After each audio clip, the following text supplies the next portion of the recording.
ナリン医科専門学校の学長トログルさんをはじめ先生の皆さん、学生の皆さん、こんにちは。私は日本にある会社沖縄リレーションシップ代表の荒垣裕二です。国際看護師の日おめでとうございます。日本から皆さんにお祝いのメッセージを送りたいと思います。Саламатсыздарбы? Нарын медициналык колледжинин директору Төрөгүл Айым жетектеген жалпы жамааты жана студенттер. Өзүмдү тааныштырып кетсем, менин атым Юджи Аракаки. Япониянын Okinawa Relationship компаниясынын жетекчиси болгом. Сиздерди жыл сайын белгиленүүчү бүгүнкү эл аралык медайымдар кесиптик күнү менен Жапониядан куттуктоо саламын жолдоого уруксат этиңиздер. 看護師は社会的役割が大きく、患者さんの命を預かることから、社会的貢献度が高い職業とされています。また、看護師と直接接することが多く、患者さんの心理的ケアも担当することがあります。そのため、看護師は医療現場で欠かせない存在であり、社会的にも重要な役割を担っています。Медайымдык жумуш бул олуттуу коомдук рол жана коомго кошкон салмагы эбегейсиз чоң кесип деп эсептелет.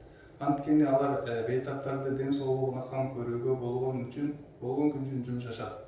Мындан тышкары, медайымдар көбүнчө бейтаптар менен түздөн түз байланышта болушуп, аларга психологиялык жана башка ар тараптуу жардам көрсөтүү үчүн жооптуу болушат. Ошондуктан медайымдардын медициналык чөйрөнүн ажыралыс бөлүгү болуп саналат жана коомдо маанилүү ролду ойнойт. 学生の皆さんは先生の指導をしっかり受け、立派な看護師になれるよう頑張ってください。 Студенттерге айтып кетерим, өз кесибин так жана даана билген кесипкөй мугалимдердин астында жакшылап билим алып, келечекте өз кесибин мыкты билген адис болуу үчүн бардык күч аракетиңерди жумшоого чакырып кетем. また、今はグローバル時代です。私たちは学生の皆さんがグローバル人材になれるよう学校と連携をし、オンラインで日本語スクールを開催しています。スクールでは日本語を学ぶだけではなく、優秀な学生を日本へ招待し、日本生活を経験することができます。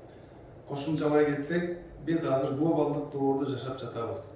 Студенттер да глобалдык доордо өз ордун табууга жана жардам берүү максатында Нарын медициналык колледжи менен биргеликте кызматташып, каалоочу студенттерге онлайн түрүндө жапон тилинен сабак окутуп жатабыз. Мектепте окуучулар жапон тилин гана үйрөнбөстөн мыкты окуучуларды Японияга чакырып, бул жакта келген студенттер Япониянын жумуш усулу, маданияты, жашоосу менен тааныша алышат.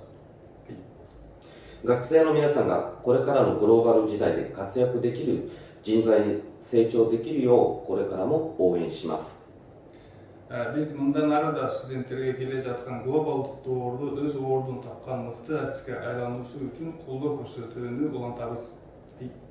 おめでとうございました。 Сөзүмдүн акырында дагы бир жолу эл аралык медайымдар кесиптик күнү менен куттуктаймын.